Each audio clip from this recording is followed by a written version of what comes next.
Welcome to the Voice of Retail podcast. My name is Michael LeBlanc, and I am your host. This podcast is produced in conjunction with Retail Council of Canada. Welcome to a special RCC STORE 2023 conference bonus episode. The RCC STORE Conference is Canada's biggest retail conference. Each year, STORE gathers retail experts, thought leaders, executives, brands, and their networks to gather and discuss the future of Canadian retail. In this episode, Afdhel Aziz, one of the most inspiring leaders in the global movement of business as a force for good, shares a glimpse into his insights on how retailers can find purpose and meaning in their work and unlock the enormous power of business to do good in the world. Let's listen in now. Well, Afdhel, welcome to the Voice of Retail podcast. How are you doing this afternoon? Good, thank you, Michael. Thanks for having me. Where am I finding you today? I'm in Los Angeles, California at the moment. Amazing. You know what? I've traveled all over America, and for the first time in my life, I was in LA about 3 weeks ago. First time in my life, which is, I've been all over America, and it was hailing on Venice Beach. Is that normal? Is that what it's not what I saw in the movies. What's Welcome going on? to our new climate change reality. There was snow on the Hollywood sign, on the back of the Hollywood sign a few weeks ago. So we're in a whole new paradigm here. I feel like I have to come back to LA to experience the one I've seen in the TV shows and movies. But anyway, maybe I'll come visit you. You should. We'll say hi. Well, listen, thanks for joining me on the podcast. And thanks so much for coming to see us in Toronto at the STORE Conference. Let's start where we probably should start. Tell us about who you are and what's your background and a bit about your origin story and what you do for a living. Sure, of course. Thanks for asking.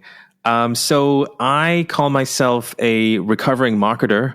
Mm-hmm. I spent 2 decades inside companies like Procter & Gamble and Nokia in London, and then Heineken and Absolut Vodka in New York, doing marketing and brand management. So working client side, doing the full 360 of advertising, PR, retail, social media, product innovation.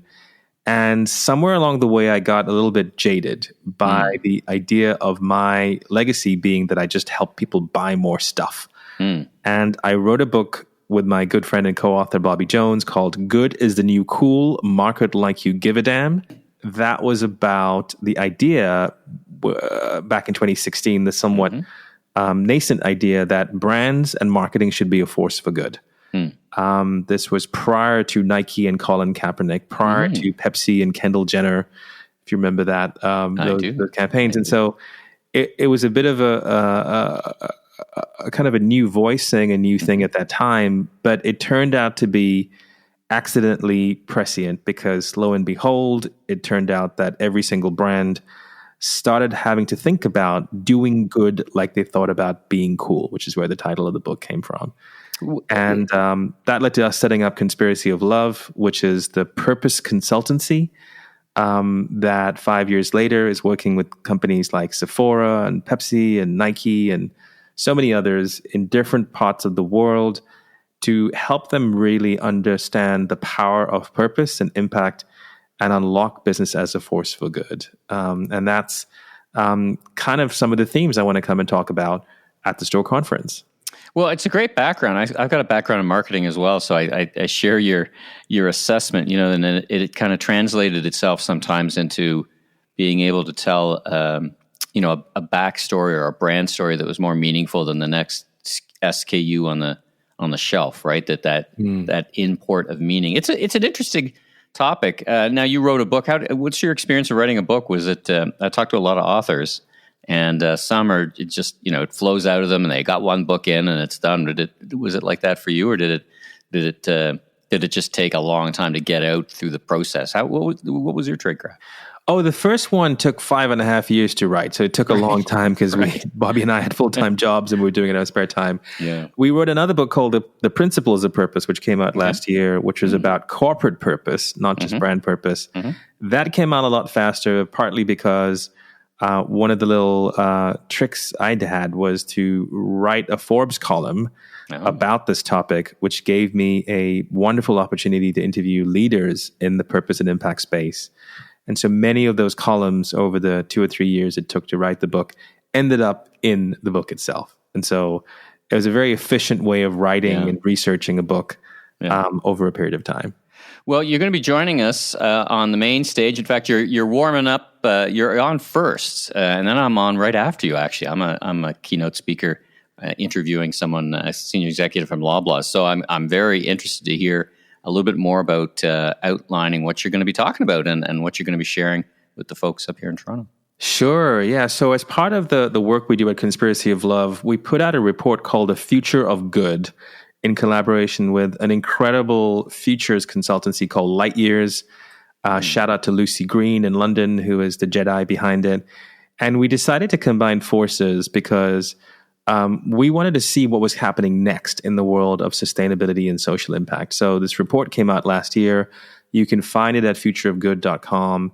And it compiles all of the major trends that we're seeing in culture and in capitalism around the topic of impact and inclusion, and diversity and sustainability. And so what I'm doing is a very special talk for folks at the conference where I'm pulling out some of the biggest trends that we're seeing in the world today that retailers and brands can utilize to help innovate, to help create the next generation of more sustainable, more ethical products, and really find new ways, again, to like unleash the power of business as a force for good. Give us a sense of just one of those. Pick one, your favorite, or the one that's maybe misunderstood, and just give us a sense for one of those insights.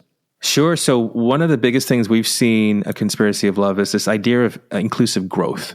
And so many of your listeners will be familiar from inclusivity from a DE&I perspective, internally focused at employees, making sure that there is equality inside a company as well. But increasingly, what we're seeing is the fastest and most interesting path to growth is for a company to turn its attention outside and look at how it can serve an even more diverse range of different customers and consumers, looking at it through the lens of diversity. This could be examples of disability innovation happening around packaging that allow the 1 billion disabled consumers on the planet easier access to your products and services. Even senior citizens, right? I mean, the hands get a little less nimble, and you got to take this kind of stuff into account, right? We're all going to be disabled in some form or the other at some point in our lives, and I think that's where it's actually a great way of reframing it towards the idea of universal design, making products and services easier for everybody, not just the people who are disabled. Right. Ultimately, that's going to get you a higher engagement and a higher market share. Similarly, when it comes to the idea of products and services catering to communities of color, and finding ways to innovate. Rihanna's Fenty Beauty is a fantastic example that we use all the time. It is a $1 billion brand that has succeeded by providing more options for consumers of color than ever before. And so there are numerous use cases, which I'll talk about, numerous case studies, where those brands who look at inclusivity as the greatest growth strategy on the planet are finding new ways to innovate to reach more consumers in different backgrounds and different parts of the world than ever before. Last question for you, then we'll just kind of move on to your advice for the retailers listening to the pod. I'm at a conference myself up here, in a retail conference called Shop Talk in Las Vegas, and some of the panels are talking about sustainability in terms of how they're designing their brand and how they're going to market, and we're always struck with the paradox of some of the more seemingly successful brands that are just pretty much the antithesis of that. You think of there's a couple of brands we could name that really, you might as well just order it straight to the landfill. The product is cheap and plentiful. They're very popular. How do you square that circle? How do you think about the paradox where, is it just age and Gen Z? They just don't have a lot of money, so they make trade-offs. How do you get your head around that? I think it's really interesting. You get the Shines of the world, those fast fashion clothing brands, which are just atrocious for the planet, which do get a lot of people buying them, because they're competing on price and choice, right? And I think that's where not everybody can afford a Patagonia fleece vest, Sure. So I get that. I think that the knotty problem to tackle for brands and retailers is how do you hit this magic trifecta of affordability, sustainability, and quality, right? How do you have products and services that aren't super expensive, but that are of good quality, so they last for a long time and are made sustainably and ethically? I think that's the challenge ahead, and in fact, one of the things we preach is you need to go beyond sustainability to thinking regeneratively, to think about the net positive impact your products and services have on the planet. We think sustainability is actually a low bar to set, just replacing what you used. And so we firmly believe the future of capitalism has to be regenerative, it has to be circular, it has to be ethical. And that's a fascinating thing that we're seeing, is that in every single category, there are disruptors now entering the market who are unbundling the category using purpose, impact, sustainability as their key differentiator, producing products that are as good quality, price parity, but are better made. And so that's the really fascinating moment that we're in. You have to either disrupt yourself with purpose or risk getting disrupted by these new guys entering the market. Well, let's move on to advice. And I like to frame that in this bonus type format of 2 starts and 1 stop, kind of a quick hit. I'm sure you're going to be speaking more eloquently on it, but 2 starts and 1 stop advice for the listeners and the retailers listening about, with your experience and your background and what you see ahead for us. What do you think? Yeah. So start is regenerative. As I said, you have to really get out of the mindset of sustainability only being enough and start to really measure everything you're doing as a company to try and get to a net positive impact. And that's both sustainably and socially as well. But if you think about something like regenerative agriculture, for example, one of the biggest solutions to climate change is right there. If we can transform an industrial agricultural system to a regenerative one, it not only produces carbon sequestration, but actually better quality produce, better quality products. So that's one thing I wish more and more retailers and brands make commitments to rapidly and massively transform the agricultural system. I think another area is energy.